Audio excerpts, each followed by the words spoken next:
दोस्तों नमस्कार, हाजिर हैं एक बार फिर से आज की बड़ी और ताजा खबरों के साथ। बस आपसे निवेदन है, कृपया वीडियो को लाइक कर दें, चैनल को सब्सक्राइब कर लें और घंटी बटन जरूर दबा दें। ये पहली बड़ी खबर है, यंग इंडियन ऑफिस को ईडी ने किया सील। कांग्रेस मुख्यालय और सोनिया गांधी के आवास के बाहर बढ़ाई गई सुरक्षा। ये आपको बता दें कि नेशनल हेराल्ड अखबार से जुड़े मनी लॉन्ड्रिंग के मामले में ईडी की कार्रवाई जारी है। छापेमारी के बाद ईडी ने दिल्ली में यंग इंडियन कंपनी के परिसर को अस्थायी रूप से सील कर दिया। एजेंसी ने कहा कि परिसर को फिलहाल इजाजत लेने के बाद ही खोला जा सकता है। इस बीच अकबर रोड स्थित कांग्रेस मुख्यालय और 10 जनपद स्थित सोनिया गांधी के आवास के आसपास सुरक्षा व्यवस्था बढ़ा दी गई है। अगली बड़ी खबर, हर घर तिरंगा अभियान पर सपा सांसद शफीकुर रहमान बर्क का बड़ा ऐलान। बोले केवल तिरंगा फहराना ही देशभक्ति नहीं है। ये आपको बता दें कि देश इस 15 अगस्त को भारत की आजादी की 75वीं वर्षगांठ मना रहा है। इस खास अवसर पर हर घर तिरंगा अभियान को लेकर भी तैयारियां जोर शोर से चल रही हैं। इसी बीच समाजवादी पार्टी के सांसद शफीकुर रहमान बर्क ने कहा कि तिरंगा फहराना अनिवार्य नहीं किया जाना चाहिए। अगर कोई खुद से तिरंगा फहराना चाहे तो उसे आजादी है, केवल तिरंगा फहराना ही देशभक्ति नहीं है। सपा सांसद शफीकुर रहमान बर्क के इस बयान पर उत्तर प्रदेश सरकार में मंत्री जयवीर सिंह ने कहा कि उनके लिए ये कोई नई बात नहीं है। हर ऐसे मौके पर वे ऐसे ही उल्टे बयान देते हैं। ऐसे लोगों पर क्या टिप्पणी की जाए? ऐसे लोगों को सिर्फ फिरे की परिभाषा दी जा सकती है। अगली बड़ी खबर, स्कूल भर्ती घोटाले में 2 दिन और बढ़ी पार्थ चटर्जी और अर्पिता मुखर्जी की हिरासत। आपको बता दें कि पश्चिम बंगाल में शिक्षक भर्ती घोटाले के मामले में कोलकाता की विशेष अदालत ने पश्चिम बंगाल के पूर्व मंत्री पार्थ चटर्जी और उनकी सहयोगी अर्पिता मुखर्जी की 2 दिनों की ईडी हिरासत और बढ़ा दी है। अब पार्थ चटर्जी और अर्पिता मुखर्जी 5 अगस्त तक ईडी की हिरासत में रहेंगे। अगली बड़ी खबर, ममता बनर्जी ने कैबिनेट का किया विस्तार। बाबुल सुप्रियो समेत 9 मंत्रियों ने ली शपथ। ये आपको बता दें कि पश्चिम बंगाल के मुख्यमंत्री ममता बनर्जी ने कल कैबिनेट में बड़ा फेरबदल कर दिया। उन्होंने बीजेपी से टीएमसी में आए बाबुल सुप्रियो समेत 9 नेताओं को मंत्रिमंडल में जगह दी है। मंत्रिमंडल में ये फेरबदल ऐसे समय में हुआ है जब टीएमसी स्कूल नौकरी घोटाले में ईडी द्वारा पार्थ चटर्जी की गिरफ्तारी को लेकर विपक्ष के निशाने पर है। आपको बता दें कि फिलहाल ममता बनर्जी ने अपने कैबिनेट का किया है और बाबुल सुप्रियो समेत 9 मंत्रियों ने शपथ ली है।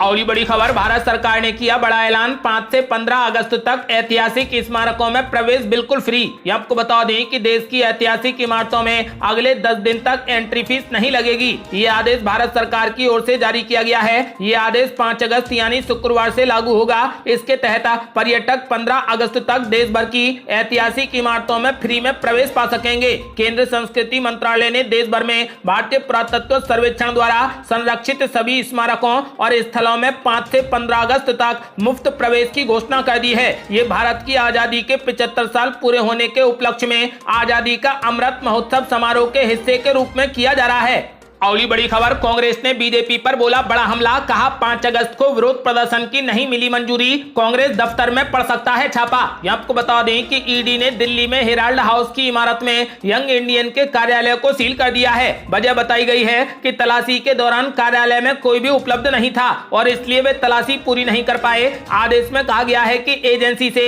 बिना पूर्व अनुमति के परिसर नहीं खोला जाएगा। इस बीच एआईसीसी मुख्यालय की सुरक्षा भी बढ़ा दी गई है। इसके साथ ही 10 जनपद यानी कांग्रेस की अंतरिम अध्यक्ष सोनिया गांधी के आवास की भी सुरक्षा बढ़ा दी गई है। सूत्रों की माने तो ईडी कभी भी कांग्रेस दफ्तर पर छापेमारी की कार्रवाई कर सकती है। इन अटकलों के बीच कांग्रेस नेता मल्लिकार्जुन खड़गे, सलमान खुर्शीद, दिग्विजय सिंह, पी चिदंबरम और अन्य दिग्गज एआईसीसी मुख्यालय पहुंचने लगे हैं। कांग्रेस अध्यक्ष सोनिया गांधी के कार्यालय और 10 जनपद आवास के बाहर अतिरिक्त पुलिस बल तैनात कर दिया गया है। इस बीच कांग्रेस के दिग्गज नेताओं ने एक प्रेस कॉन्फ्रेंस की। इस दौरान कांग्रेस नेता अजय माकन ने सरकार पर तानाशाही का आरोप लगाते हुए कहा कि आज डीसीपी की तरफ से चिट्ठी आती है कि आप 5 तारीख को कोई भी प्रदर्शन नहीं कर सकते। महंगाई, बेरोजगारी और खाद्य पदार्थों पर जीएसटी के खिलाफ कांग्रेस पार्टी प्रदर्शन करना चाहती है। आज शाम को चिट्ठी आती है और कांग्रेस मुख्यालय को छावनी में तब्दील किया जाता है। उन्होंने कहा कि आप चाहे जितना हमें दबाने की कोशिश कर लें,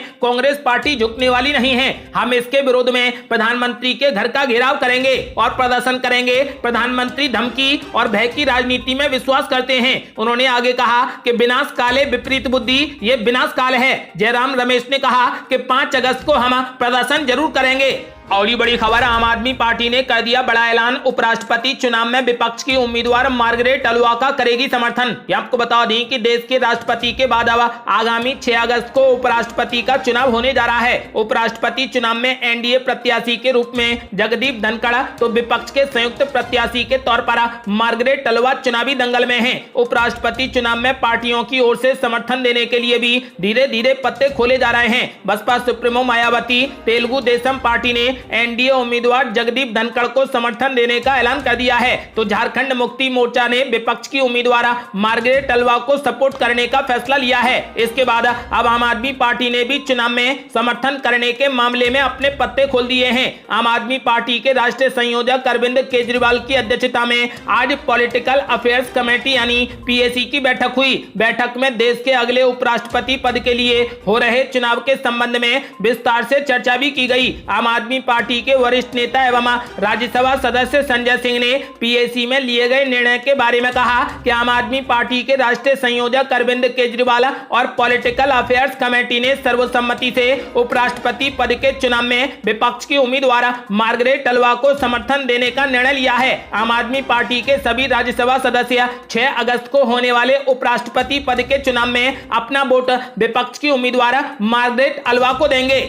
और ये बड़ी खबर, धरने पर बैठे बाहुबली विधायक राजा भैया के पिता उदय प्रताप सिंह मचा हड़कंप। आपको बता दें कि प्रतापगढ़ के कुंडा से बाहुबली विधायक रघुराज प्रताप सिंह उर्फ राजा भैया के पिता उदय प्रताप सिंह एक बार फिर सुर्खियों में हैं। उदय प्रताप सिंह विवादों में रहने के कारण क्षेत्र में चर्चा में बने रहते हैं। इस बार उदय प्रताप सिंह शेखपुरा गाँव में धरने पर बैठ गए हैं। पूरा मामला समुदाय विशेष द्वारा मुहर्रम के लिए लगाए गए गेट को लेकर है। दरअसल शेखपुरा गाँव जाने वाली सड़क पर समुदाय विशेष के लोगों ने मुहर्रम का एक गेट बोर्ड लगा दिया है, जिसे हटवाने को लेकर उदय प्रताप धरने पर बैठ गए हैं। गेट हटवाने को लेकर उदय प्रताप सिंह सुबह से ही कुंडा तहसील में धरने पर बैठे हैं। उन्होंने कहा कि जब तक गेट नहीं हटाया जाएगा तब तक वो धरने पर बैठे रहेंगे, जिसके बाद पुलिस प्रशासन में हड़कंप मच गया है। और ये बड़ी खबर, ज्ञानवापी विवाद में हिंदू पक्ष ने दी बड़ी दलील, कहा विवादित स्थल कभी वक्फ नहीं था और ना हो सकता है। ये आपको बता दें कि इलाहाबाद हाई कोर्ट में काशी विश्वनाथ मंदिर और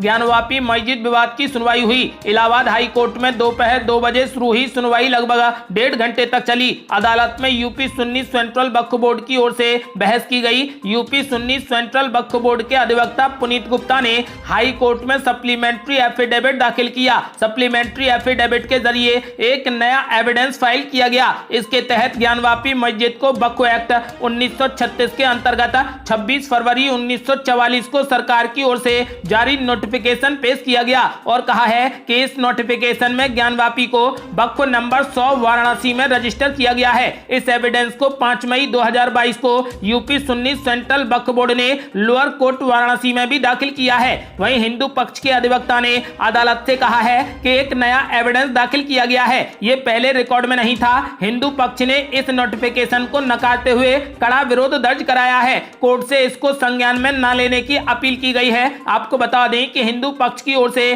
सीनियर एडवोकेट अजय कुमार सिंह ने पक्ष रखा है। उन्होंने अदालत में दलील दी है कि विवादित स्थल कभी भी वक्फ नहीं था और न ही कभी वक्फ हो सकता है। और ये बड़ी खबर, ईडी के एक्शन पर कांग्रेस नेता राहुल गांधी ने बीजेपी पर बोला बड़ा हमला। बोले बड़े कारोबारियों की जेब में पैसा डालना चाहती है भाजपा। आपको बता दें कि नेशनल हेराल्ड दफ्तर में यंग इंडिया लिमिटेड का हिस्सा सीज होने के बाद कांग्रेस नेता राहुल गांधी ने भाजपा पर निशाना साधते हुए कहा कि सत्ताधारी दल नहीं चाहता कि भारत में छोटे और मझोले कारोबारियों द्वारा कुछ बनाया जाए, वो सिर्फ बड़े कारोबारियों की जेब में पैसा डालना चाहते हैं। वायनाड के सांसद राहुल गांधी आज कर्नाटक से दिल्ली पहुंचे। उन्होंने लोगों को बांटने और कर्नाटक में नफरत फैलाने के लिए भी भाजपा पर जमकर निशाना साधा। राहुल गांधी ने यह टिप्पणी कांग्रेस नेता सिद्धारमैया के जन्मदिन के उपलक्ष्य में एक कार्यक्रम के दौरान की। आपको बता दें कि इससे पहले दिल्ली में ईडी के अधिकारियों ने बड़ी कार्रवाई करते हुए नेशनल हेराल्ड दफ्तर में यंग इंडिया लिमिटेड वाले हिस्से को सीज किया। इस संबंध में ईडी पहले सोनिया गांधी और राहुल गांधी से भी घंटों पूछताछ कर चुकी है।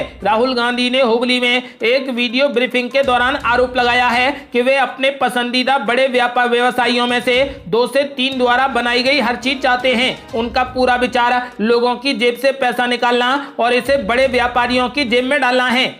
अगली बड़ी खबर, महापंचायत में राकेश टिकैत ने किसानों से की बड़ी अपील, कहा आंदोलन के लिए ट्रैक्टर तैयार कर लें किसान। आपको बता दें कि दिल्ली देहरादून इकोनॉमिक कॉरिडोर के भूमि अधिग्रहण मुआवजे को लेकर टीकरी सूजती मार्ग पर चल रहे धरने पर बुधवार को महापंचायत हुई। महापंचायत में भारतीय किसान यूनियन के राष्ट्रीय प्रवक्ता राकेश टिकैत ने कहा कि सरकार के खिलाफ बड़े आंदोलन के लिए किसान ट्रैक्टर तैयार कर लें। 7 अगस्त से अग्निपथ योजना के विरोध में आंदोलन शुरू किया जाएगा। इस आंदोलन में भर्ती में शामिल होने वाले युवा दूर रहें, क्योंकि वे फोटो में भी आ गए तो सरकार उन्हें भर्ती प्रक्रिया से बाहर कर देगी। राकेश टिकैत ने आरोप लगाया है कि केंद्र सरकार देश को मजदूर बनाना चाहती है। केंद्र की मोदी सरकार ने 22 जनवरी 2021 से किसी भी संगठन से बात नहीं की है, क्योंकि अब सरकार की मनमानी चल रही है। उन्होंने कहा कि जो आरएसएस अपने कार्यालयों पर तिरंगा नहीं लगाती है, वही अब गांव-गांव में शाखाएं लगा रही है। इनसे अपने बच्चों को दूर रखें। उन्होंने किसानों से अपील करते हुए कहा कि अपने बच्चों को अपनी जमीनें दिखाएं और उन्हें किसान आंदोलन से जोड़ें, ताकि संगठन को मजबूत बनाया जा सके। राकेश टिकैत ने किसानों से कहा कि कॉरिडोर निर्माण के लिए अधिकारी जब मिट्टी डालने आएंगे तभी अधिकारियों पर असली दबाव बनाया जाएगा। किसानों का हक मारने नहीं दिया जाएगा। आपको बता दें कि महापंचायत में भारतीय किसान यूनियन के राष्ट्रीय प्रवक्ता राकेश टिकैत ने कहा कि सरकार के खिलाफ बड़े आंदोलन के लिए किसान अपने ट्रैक्टर तैयार कर लें। 7 अगस्त से अग्निपथ योजना के विरोध में आंदोलन शुरू किया जाएगा। अगली बड़ी खबर, यूपी में सरकारी नौकरी पाने का शानदार मौका, हर घर से एक मेंबर को दी जाएगी नौकरी। ये आपको बता दें कि हर परिवार से कम एक सदस्य को सरकारी नौकरी मिलने जा रही है। मुख्यमंत्री योगी आदित्यनाथ ने बुधवार को गोरखपुर में आयोजित रोजगार मेले में ऐलान किया है कि यूपी सरकार प्रदेश में हर परिवार के कम से कम एक सदस्य को रोजगार देगी। इस काम के लिए प्लान तैयार कर लिया गया है। मुख्यमंत्री योगी आदित्यनाथ ने कहा कि राज्य में प्रत्येक परिवार से कम एक सदस्य को रोजगार मिलेगा या उसे किसी रोजगार से जोड़ा जाएगा। इस उद्देश्य से राज्य सरकार एक कौशल मैपिंग अभियान शुरू करने जा रही है। इसके बाद आवश्यकता के अनुरूप लोगों को प्रशिक्षण दिया जाएगा और रोजगार या फिर स्वरोजगार से जोड़ा जाएगा। कोई भी परिवार रोजगार से वंचित नहीं रहेगा। उन्होंने कहा कि कौशल मैपिंग के दौरान उन परिवारों के आंकड़े तैयार किए जाएंगे जहां किसी भी व्यक्ति के पास में रोजगार नहीं है। ऐसे परिवारों के सदस्यों को एक विशेष कार्यक्रम के साथ में जोड़ा जाएगा और कम से कम एक परिजन को रोजगार दिया जाएगा। अगली बड़ी खबर, वरुण गांधी ने फिर से उठाई सांसदों की पेंशन और सुविधाएं खत्म करने की मांग, कहा महंगाई से बुझ रहे उज्ज्वला के चूल्हे। आपको बता दें कि उत्तर प्रदेश के पीलीभीत से बीजेपी सांसद वरुण गांधी ने एक बार फिर सांसदों की पेंशन और दूसरी सुविधाओं को खत्म करने की मांग की है। वरुण गांधी ने कहा कि पिछले 5 सालों में प्रधानमंत्री उज्ज्वला योजना के 4.13 करोड़ लोग LPG की सिंगल रिफिलिंग का खर्च नहीं उठा सके, जबकि 7.67 करोड़ लोगों ने इसे केवल एक बार ही रिफिल कराया। वरुण गांधी ने आगे लिखा कि घरेलू गैस की बढ़ती कीमतों के चलते गरीबों के उज्ज्वला के चूल्हे बुझ रहे हैं। उन्होंने सवाल उठाया है कि क्या स्वच्छ ईंधन बेहतर जीवन देने का वादा इस तरह पूरा होगा। अगली बड़ी खबर, यूपी पुलिस ने महंत परमांसाचार्य को घर में किया नजरबंद। मुस्लिम स्कूल के सामने पढ़ने वाले थे हनुमान चालीसा। ये आपको बता दें कि अयोध्या के तपस्वी छावनी के महंत जगतगुरु परमांसाचार्य को बुधवार को यूपी पुलिस ने घर में नजरबंद कर दिया। दरअसल जिले के रौनाही स्थित फैज आम मुस्लिम इंटर कॉलेज में मंगलवार को 2 युवकों में हिंदू मुस्लिम को लेकर बहस छिड़ गई, जिसके बाद हिंदू छात्र का नाम स्कूल से काट दिया गया। इसी विवाद से महंत जगतगुरु परमांसाचार्य नाराज चल रहे थे और ही जाकर हनुमान चालीसा पढ़ने की तैयारी में थे। जब प्रशासन को परमांसाचार्य के फैज आम मुस्लिम इंटर कॉलेज जाने की भनक लगी तो वो सदमे में आ गए, जिसके बाद अयोध्या DSP सुरक्षा बलों के साथ मौके पर पहुंचे और उन्हें जाने से रोका। आपको बता दें कि यूपी पुलिस ने उन्हें घर में नजरबंद कर दिया। अगली बड़ी खबर, संत ने कर दी बड़ी भविष्यवाणी, राहुल गांधी को दिया आशीर्वाद, कहा भारत के प्रधानमंत्री बनेंगे राहुल गांधी। आपको बता दें कि कर्नाटक पहुंचे राहुल गांधी को लेकर लिंगायत मठ के एक महंत ने भविष्यवाणी करते हुए कहा कि वे भारत के प्रधानमंत्री बनेंगे। हालांकि इसके तुरंत बाद मठ के मुख्य महंत को इसमें हस्तक्षेप करना पड़ा। उन्होंने कहा कि ये सब कहने के लिए उचित जगह नहीं है। आपको बता दें कि इंदिरा गांधी और राजीव गांधी भी PM रहे। महंत ने कहा कि इंदिरा गांधी जी प्रधानमंत्री थी, राजीव गांधी प्रधानमंत्री थे और अब राहुल गांधी को लिंगायत संप्रदाय में दीक्षा दी गई है, वो भी प्रधानमंत्री बनेंगे। और ये बड़ी खबर गन्ना किसानों के लिए अच्छी खबर, सरकार ने 305 रुपए प्रति क्विंटल तय किए गन्ने के भाव। ये आपको बता दें कि गन्ना किसानों की आय बढ़ाने के लिए एक बड़ा कदम उठाते हुए केंद्र सरकार ने बुधवार को गन्ने का दाम 305 रुपए प्रति क्विंटल तय कर दिया है। आर्थिक मामलों की मंत्रिमंडलीय समिति ने बुधवार को अक्टूबर 2022 से शुरू होने वाले अगले खरीद वर्ष के लिए गन्ने का भाव 15 रुपए बढ़ाकर 305 रुपए प्रति क्विंटल तय कर दिया है। और ये बड़ी खबर, यूपी में सड़क किनारे कहीं भी गाड़ी पार्क करने वालों की अब खैर नहीं। गलत पार्किंग पर योगी सरकार ने जारी किया नया फरमान। ये आपको बता दें कि marriage zone, banquet hall, hotel, coaching, private अस्पताल या फिर कहीं भी सड़क किनारे गाड़ी पार्क करने वालों के खिलाफ योगी सरकार सख्त एक्शन लेने जा रही है। जानकारी के मुताबिक योगी आदित्यनाथ ने ट्रैफिक पुलिस विभाग के वरिष्ठ अधिकारियों को सख्त हिदायत दी है कि वो ये सुनिश्चित करें कि राजधानी लखनऊ समेत राज्य के बाकी जिलों में गलत पार्किंग ना हो। दरअसल पिछले दिनों मुख्यमंत्री योगी आदित्यनाथ लखनऊ में एक लंबे जाम में फंस गए थे। इसके बाद ही उन्होंने लखनऊ में यातायात व्यवस्था को सही करने के आदेश दिए थे। नए आदेश के मुताबिक लखनऊ में सभी marriage zone, hotel, coaching centre और प्राइवेट अस्पतालों में पार्किंग के लिए प्राइवेट गार्ड रखना होगा। ये गार्ड की ड्यूटी होगी कि ये सुनिश्चित करना कि कोई सड़क किनारे गलत पार्किंग ना करे। गार्ड ये सुनिश्चित करेगा कि संस्थान की पार्किंग में ही गाड़ी खड़ी हो या जहां पार्किंग एरिया हो वहां पर गाड़ी खड़ी हो। आपको बता दें कि यही नियम पूरे उत्तर प्रदेश में भी लागू होंगे। ये थी अब तक की बेहद बड़ी खबरें। यदि आप भी चाहते हैं कि भारत जल्द से जल्द कोविड मुक्त हो जाए तो इस वीडियो को लाइक कर अपनी राय हमें कमेंट बॉक्स में जरूर दें। यदि आपने अभी तक हमारे चैनल को सब्सक्राइब नहीं किया है तो कृपया चैनल को सब्सक्राइब कर घंटी बटन जरूर दबा दें। जल्दी मिलते हैं बड़ी अपडेट के साथ, तब तक के लिए जय हिंद, जय भारत।